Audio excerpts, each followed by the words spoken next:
샬롬, 고난주간 기도의 넷째 날입니다. 넷째 날은 예비일로 일컬어집니다.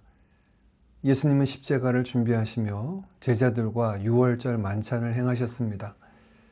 이를 통해 자신이 유월절 어린 양 되심을 보여주셨죠. 그리고 친히 발을 씻기심으로 섬김의 본을 보여주셨습니다. 그 주님을 뒤따르는 오늘 하루가 되기를 원합니다. 우리 주님이 가르쳐 주신 기도를 함께 기도드리겠습니다. 하늘에 계신 우리 아버지여, 이름이 거룩히 여김을 받으시오며 나라의 마옵시며 뜻이 하늘에서 이룬 것 같이 땅에서도 이루어지이다. 오늘날 우리에게 일용할 양식을 주옵시고 우리가 우리에게 죄 지은 자를 사하여 준 것 같이 우리 죄를 사하여 주옵시고 우리를 시험에 들게 하지 마옵시고 다만 악에서 구하옵소서. 대개 나라와 권세와 영광이 아버지께 영원히 있사옵나이다. 아멘. 사랑의 아버지 하나님, 이 아침에도 저희들 새벽을 깨워 주님 앞에 세워주시고 믿음의 눈들어 주를 바라보게 하시니 감사합니다. 우리 대신 죄인의 길에 서신 주님의 길을 따르며 이 한 주간 우리를 대속하기 위해 십자가의 길에 서신 주님 앞으로 나아갑니다. 우리를 사랑하시되 끝까지 사랑하시고 우리가 아직 죄인 되었을 때 우리를 위하여 죽으심으로 우리를 향하신 그 놀라운 사랑을 나타내신 주님을 찬양합니다.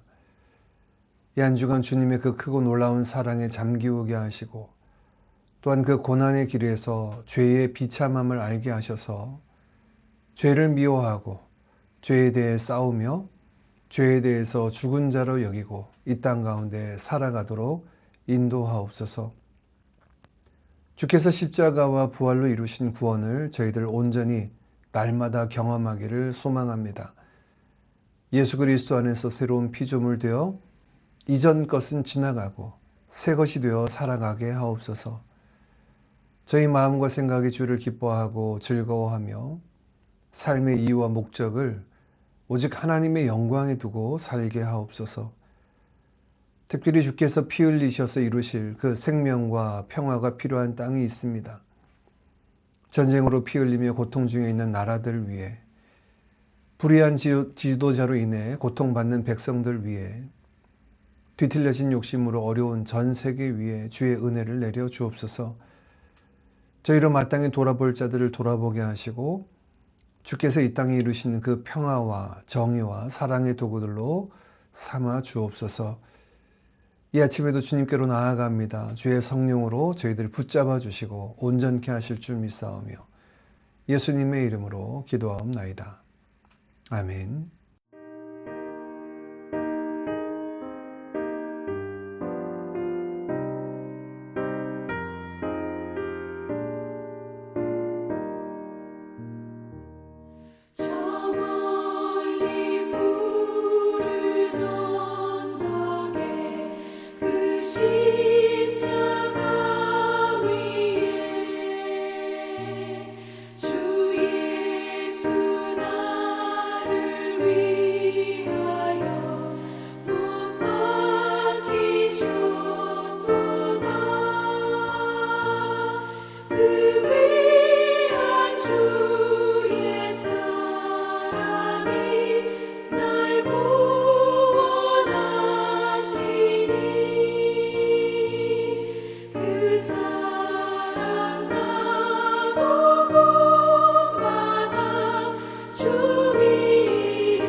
사랑 나도 봄마다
오늘 함께 나눌 하나님의 말씀은 요한복음 19장 17절에서 27절까지 말씀입니다. 그들이 예수를 맡음에 예수께서 자기의 십자가를 지시고 해골, 히브리 말로 골고다이라 하는 곳에 나가시니 그들이 거기서 예수를 십자가에 못 박을새 다른 두 사람도 그와 함께 좌우편에 못 박으니 예수는 가운데 있더라. 빌라도가 패를 써서 십자가 위에 붙이니 나사렛 예수 유대인의 왕이라 기록되었더라. 예수께서 못 박히신 곳이 성에서 가까운 고로 많은 유대인이 이 패를 읽는데 히브리와 로마와 헬라 말로 기록되었더라. 유대인의 대제사장들이 빌라도에게 이르되 유대인의 왕이라 쓰지 말고 자칭 유대인의 왕이라 쓰라 하니 빌라도가 대답하되 내가 쓸 것을 썼다 하니라. 군인들이 예수를 십자가에 못 박고 그의 옷을 취하여 네 깃에 나누어 각각 한 깃씩 얻고 속옷도 취하니 이 속옷은 호지 아니하고 위에서부터 통으로 짠 것이라. 군인들이 서로 말하되 이것을 찢지 말고 누가 얻나 제비 뽑자 하니 이는 성경에 그들이 내 옷을 나누고 내 옷을 제비 뽑나이다 한 것을 응하게 하려 함이로라. 군인들은 이런 말을 하고 예수의 십자가 곁에는 그 어머니와 이모와 글로바의 아내 마리아와 막달라 마리아가 섰는지라. 예수께서 자기의 어머니와 사랑하시는 제자가 곁에 서 있는 것을 보시고 자기 어머니께 말씀하시되 여자여 보소서 아들이니이다 하시고 또 그 제자에게 이르시되 보라 내 어머니라 하신대 그때부터 그 제자가 자기 집에 모시니라. 아멘. 오늘 본문은 예수님께서 십자가를 지시고 골고다 언덕에 오르사 십자가형이 진행되는 그 현장으로 우리를 이끌고 있습니다. 예수님께서 십자가를 지시고 골고다에 오르신 모습은 오늘 17절에 간략하게 소개되는데 보통 비아 돌로로사 곧 고통의 길로 알려진 공간복음서의 긴 묘사에 비해 간결하게 소개됩니다. 누가복음에서는 여인들의 통곡이 나오고 또 다른 복음서에는 십자가를 대신 지고 간 구레네 사람 시몬이 언급되는데 요한복음은 이 모두를 생략하고 대신 예수님께서 자기 십자가를 지시고 해골의 곳으로 가셨다 언급합니다. 이 모습은 마치 오래전 아브라함이 자신의 아들 이삭의 어깨 위에 번제물로 쓸 나무를 지고 모리아산에 오르던 모습과 오버랩됩니다. 하나님께서는 그의 아들 위에 번제물로 쓸 나무를 지으신 것이죠. 그리고 성전이 세워진 산, 그 모리아산 위에 여호와께서 예비하시리라던 말씀대로 제물로 준비되신 예수님께서 친히 그 나무를 지고 오르사 그 나무 위에 오르신 것입니다.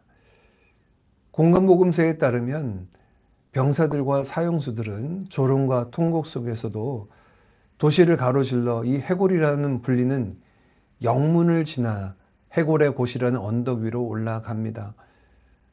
로마인들의 십자가 처형은 대개 도시와 마을 안팎에 주요 교통로에 설치되었는데 이는 많은 사람들이 끔찍한 처형 장면을 목격하게 하여 법을 지키지 못하는, 불법을 행하지 못하도록 미리 경고하기 위한 목적이었습니다.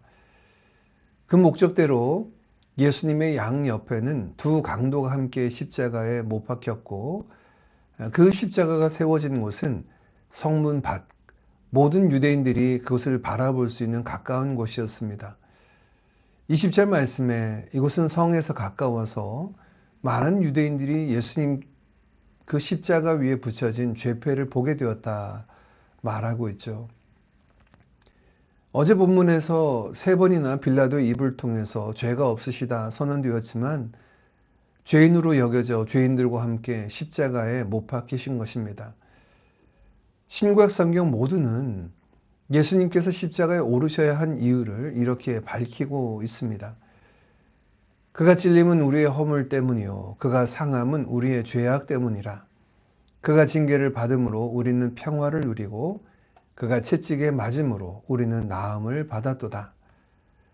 하나님이 죄를 알지도 못하신 이를 우리를 대신하여 죄로 삼으신 것은 우리로 하여금 그 안에서 하나님의 의가 되게 하려 하심이라.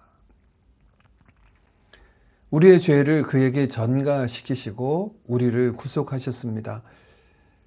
우리의 죄를 주님에게 옮기심은 우리의 죄가 주님의 죄처럼 여겨지게 하셔서 또 반대로 주님의 의로움이 우리의 의가 되게 하시기 위함이다 라고 고린도후서는 밝히고 있죠. 주님 주신 이 십자가로 우리가 의롭다함을 얻었습니다. 오직 주의 십자가 그 은혜만을 의지하고 자랑하는 또 전하는 우리가 되기를 원합니다. 예수님은 죄인처럼 십자가를 지셨지만 그는 죄인이 아니셨습니다. 이는 다시 한번 빌라도에 의해서 확인됩니다. 빌라도는 십자가 위에 붙이는 죄패에 이렇게 기록합니다. 빌라도가 패를 써서 십자가 위에 붙이니 나사렛 예수 유대인의 왕이라 기록되었더라. 빌라도는 나사렛 예수 유대인의 왕이라는 패를 히브리, 로마, 헬라어로 모두가 읽도록 기록하였습니다. 히브리어 또는 아람어일 것으로 보이는 언어는 이 당시 대중들의 언어였고 로마어는 군대와 정부의 공식 언어였으며 헬라어는 당시 국제 통용어 또 상업 용어였죠. 마치 온 세상에 있는 그 언어로 공포하는 것처럼 죄목이 아니라 선언문으로 예수가 왕이심을 선포하고 있습니다. 이를 불쾌하게 여긴 종교 지도자들은 수정을 요구했지만 이 죄목으로 사형을 요청한 종교 지도자들을 조롱이라도 하듯 빌라도는 자기가 마땅히 써야 할 것을 썼을 뿐이다 라고 그 요청을 거절하죠. 재판 내내 우유부단하여 무죄한 자를 사형에 처하게 한 빌라도가 그 마지막에는 마치 결기를 가진 자처럼 행세하는 것은 역시 십자가 위에 계신 예수님께서 왕이심을 온 천하에 선언하기 위한 복선이고 하나님의 선포의 도구였던 것입니다. 예수님의 십자가는 패배자, 무능력한 자의 상징이 아닙니다. 그 십자가는 죄와 사망을 향한 승리의 십자가이며 온 세상의 왕이신 예수 그리스도의 왕에 선포된 십자가였습니다. 예수님은 만왕의 왕이시고 열방의 소망이십니다. 오늘 십자가의 길에서 예수 그리스도의 왕 되심을 당당히 선포하며 열방의 소망 되심을 전하는 우리 모든 드림 가족들 되시기를 주님의 이름으로 축복합니다. 오늘 본문 마지막은 십자가 아래에 있는 두 무리를 비교해서 보여줍니다. 첫 번째 무리는 십자가형을 집행하는 로마 군인들로 그들은 예수님의 옷을 가져다가 네 깃으로 나눕니다.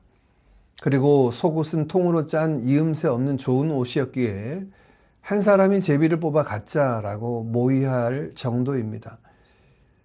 이런 이들의 모습은 시편 22편 다윗의 시에 나오는 말씀의 성취였습니다. 다윗은 자신을 쫓는 자들을 그렇게 묘사하며 자신의 뼈의 숫자를 다 헤아릴 정도라고 탄식하였는데 마치 먹이를 사냥하는 하이에나 무리 같은 모습입니다. 예수님에게서 그 마지막 걸친 실오라기 하나까지 취하려고 하는 자들의 모습이죠.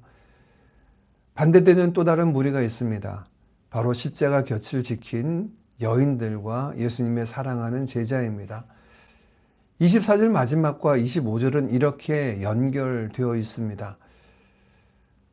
군인들은 이런 일을 하고 예수의 십자가 곁에는 그 어머니와 이모와 글로바의 아내 마리아와 막달라 마리아가 섰는지라.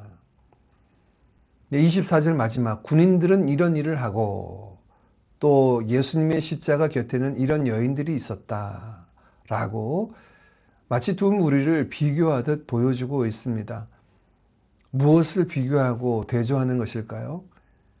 여인들의 모습을 자세히 소개하고 있지 않지만 마지막 그 실오라기 하나까지 취하려는 자들과 끝까지 십자가 곁에 서서 예수님의 죽음의 현장에 같이 함께했던 여인들, 이 두 무리의 모습을 비교하고 있는 것이죠. 대부분의 제자들이 다 피하여 도망가 버렸음에도 불구하고 끝까지 죽음의 자리에 함께했던 자들입니다.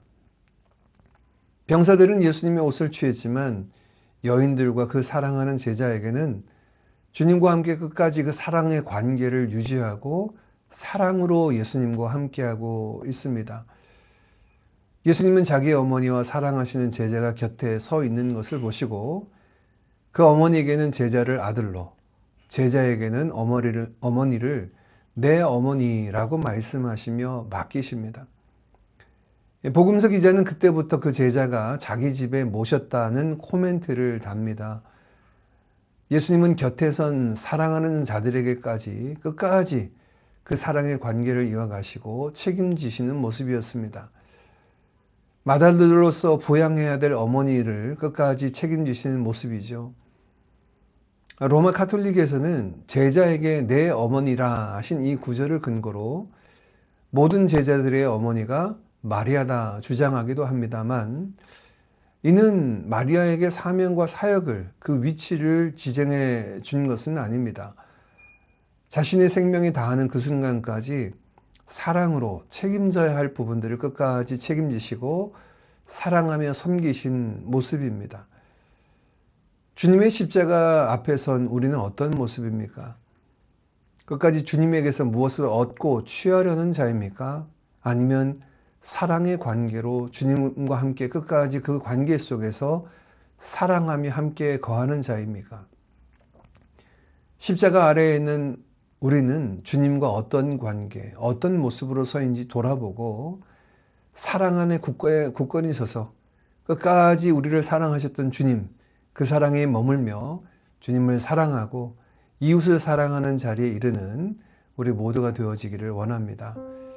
오늘 나눈 말씀을 붙잡고 함께 같이 기도하고, 또한 오늘 하루도 십자가를 준비하며 나아가신 주님을 기억하며 그 십자가의 길, 그 좁은 길 위에 함께 서는 우리가 되기를 간절히 원합니다. 함께 기도하겠습니다.